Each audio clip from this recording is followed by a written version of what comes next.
هل تعلم أن النبي محمد عليه الصلاة والسلام صنع مئات المعجزات تماما مثل عيسى وموسى؟ عندما بدأت البحث في هذا الموضوع صدمت تماما من كثرة معجزاته. لماذا لا يتحدث المسلمون عن هذا الأمر أكثر؟ The Prophet Muhammad performed hundreds of miracles the same as Jesus and Moses did. When I started searching this topic, I could not believe how many miracles he's performed. Like, I'm actually in shock right now. Why don't Muslims talk about this more? I will get into that at the end of the video, but for now, this is my top 10 favorite miracles of Prophet Muhammad.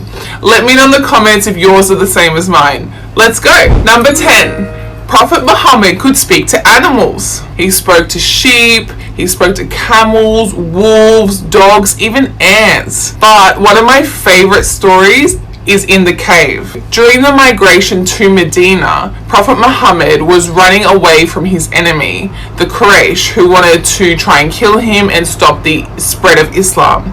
And he hid inside a cave. This is the incredible part. Listen to this. So a spider spun a web in front of the cave's entrance, and a bird made a nest just outside the front. So when the enemy arrived and saw the cave, they saw the spider web and the nest, and they thought it impossible that Prophet Muhammad could be inside, because the spider web looked so old and the nest looked like it'd been there for ages. This flimsy little spider web saved the Prophet's life. This story not only shows Prophet Muhammad's special relationship with animals, but it also shows how God can protect you beyond your wildest imagination, from where you least expect it. Now next, number 9, the miracle of multiplying food. One day, a bag of food was brought to the Prophet, and it was a very small portion of food. But the Prophet prayed over the food and told everyone to eat. And the food just kept replenishing itself. Everyone ate and there was still plenty left over. Aisha says that she swore by God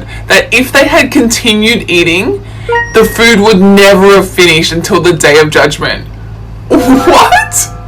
This is just one instance of the many found in the Hadith where Prophet Muhammad made miracles by multiplying food and feeding everyone, especially during battle and war, where small portions of food and water, he prayed over it and it fed the whole army. This is just incredible. Number 8 is one of my favorites. So this is prophecies about future events. There is so many. For instance, the Battle of Badr, where the Muslims were completely outnumbered in this battle and they won victoriously, fulfilling the prophecy. He predicted the conquest of Mecca. He also predicted the fall of the Persian Empire to the Romans. But what's crazy about this prediction is he predicted this just after the Romans had lost to the Persians, and the Romans were very weak, outnumbered, and it seemed impossible at the time that the Romans could defeat the Persians. Now, what's really interesting about this particular prophecy is that he put a time limit on it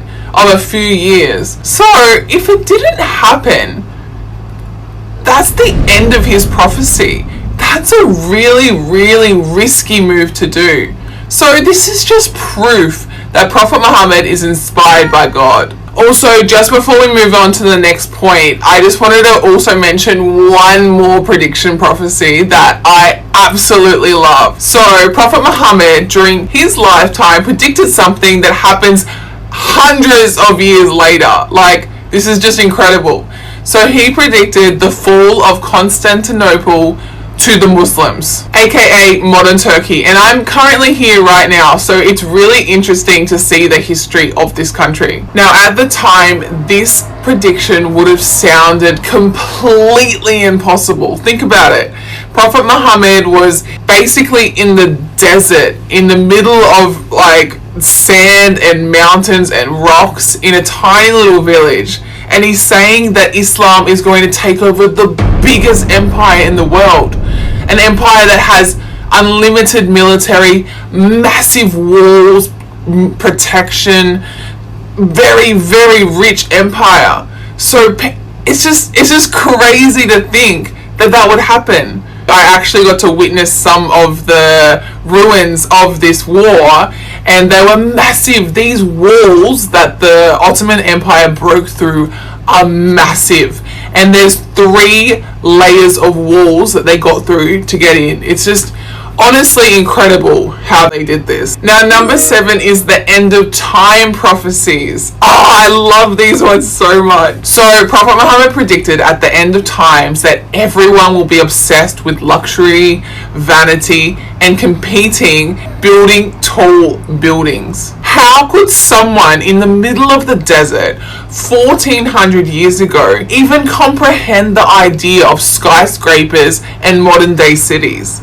This is just insane. He also said that men will act and dress like women, and women will act and dress like men. The hour will not come until adultery and fornication will be widespread and practiced openly. This is exactly what's happening right now. People will appear naked while still wearing clothes, and everyone will be unashamed of their nakedness. This is just so scary. Like, look at Kanye West the other week with his wife at the red carpet. She's literally naked but wearing this tiny little piece of material. Like, how can a man 1400 years ago predict something this crazy? Like, it's just unimaginable to think that people will be openly dressed naked in public. At the time of the Prophet, women weren't even allowed out of the house without being fully covered. And if anything, if you didn't wear a headscarf back in these days, it was shameful. You were considered a slave if you weren't wearing a head covering. So to even think of taking the head covering off was crazy, let alone being naked in public. Another thing he predicted is acts of sodomy, which is same-sex relationships, will be just openly done and will not be seen as a sin. This is happening right now. Like, you can legally get married to the same sex. Is this the end of times, guys? There is one more that is my absolute favorite end of times prediction. Listen to this. When you see Mecca, it's mountains with holes. Its buildings will reach the mountaintops, and the hour will cast its shadow over Mecca. So the first part, the mountains with holes, they've literally pierced holes through the mountain for cars to go through. How could someone 1400 years ago even understand this, let alone know what a car is? Buildings will reach the mountaintop. The kind of modern day cities and skyscrapers we have today were just unimaginable back then. And some of the tallest buildings in the world are in Mecca right now. This kind of building in the desert? Like, are you serious? How could he know this? Now, the last part of this hadith is where it gets crazy. The hour will cast its shadow over Mecca. What would you even think this means? But look at Mecca right now. What is the tallest building there? What's at the top of this building? A clock. The time, the hour, will cast its shadow when the tall building is casting its shadow over Mecca. I'm just speechless. Are we close to the end of times? I honestly feel like it. Number 6, splitting of the moon. So it is narrated that non-believers approached the Prophet and asked him to perform a miracle to prove his prophethood. So he split the moon. This particular miracle was for his enemies. They may not have believed him. They may have denied his prophethood and said that his sorcery and his magic had reached the moon. But they never said it didn't happen. Plus, if you actually look at modern day photos of the moon, there's a crack. It's actually incredible. There is a full-on crack on the moon. It's just crazy. Number 5, the miracle of water flowing from Prophet Muhammad's fingers. So many people had witnessed and documented this. On several occasions when there was very little water, Prophet Muhammad would place his hands into a bowl and he would pray over them, and miraculously water would start to come out of his fingertips. So this happened on several occasions, especially when there was very little water. There was hundreds upon hundreds of eyewitnesses and documentation of these events. And this is documentation from some of the most trustworthy people of the time. And this water wasn't enough for everybody. This is just such a beautiful, beautiful miracle. Number 4, Prophet Muhammad could talk to trees, plants, and even stones. Again, there is so many hadiths about this. There was a stone that every day Prophet Muhammad would pass by and say salam alaikum to. Even the Sahaba heard the stone talking to him. There was trees, so when Prophet Muhammad did sermons, he would lean on some of the trees and they would be upset if he didn't lean on them. But my absolute favorite happens on a mountain. So one day Prophet Muhammad is with 3 other people on a mountain and the mountain started to shake, and then Prophet Muhammad said, "Be firm, O Uhud," the name of the mountain, "for upon you is a prophet, a truthful one, and 2 martyrs." Martyrs are people who died in battle for Islam. After he says this, the mountain immediately stops shaking. That's just incredible. But on top of this, what he said about the people is another prophecy, because it's true. 2 of those people that were on the mountain with him became martyrs. So not only did he communicate with the mountain, but he also predicted that 2 people would die martyrs. This is just incredible. Number 3, the miracle of bringing rain in the drought. Now this one is one of my absolute favorites. There was a massive drought and rain hadn't fallen for ages. And the people came to Prophet Muhammad and asked him for rain. And Prophet Muhammad started to pray to God and the rain immediately began to fall. They couldn't believe it. And it fell so heavy, like so heavy, the people were afraid that it was going to flood. So the people came back to Prophet Muhammad and said, "Please, can you get the rain to stop?" So he prayed again to God, and again, completely stopped immediately. This is just incredible. The people were absolutely amazed, and they were just in awe of the mercy of God. Now onto number 2. Prophet Muhammad could heal the sick. He healed so many people in the name of God. He healed the blind, he healed the sick, he healed the injured. But this one is my absolute favorite. So one day they were at battle and a man came to Prophet Muhammad and his eye had fallen out of its socket. So Prophet Muhammad went up to him, placed the eye gently back into the socket and got his spit and rubbed it over the eye. He made a prayer and all of a sudden the man could see. And according to some stories, apparently the man said that he could see better out of that eye compared to his other eye after all this happened. This is just incredible. Again, there were so many witnesses to this to testify to it. I am just gobsmacked. This is just incredible. Why does no one talk about this? Now, last but not least, my absolute favorite miracle of Prophet Muhammad is, drum roll please, the living eternal miracle, the Quran. Prophet Muhammad, he couldn't read, he couldn't write, and somehow he's produced this book, 77,000 words, and memorized it over years of time. How is that possible? Its miraculous linguistic nature is just unparalleled. Its divine speech and profound wisdom just surpasses any other miracle. The Quran stands as the greatest miracle ever. If I go into all the miracles of the Quran now, we will literally be here for hours. So I will just quickly, briefly mention my favorites. But if you guys do want a more in-depth version of this, please let me know in the comments and I can make another video explaining all the miracles of the Quran. I just think it's absolutely incredible that for 1400 years, not one single word has been changed.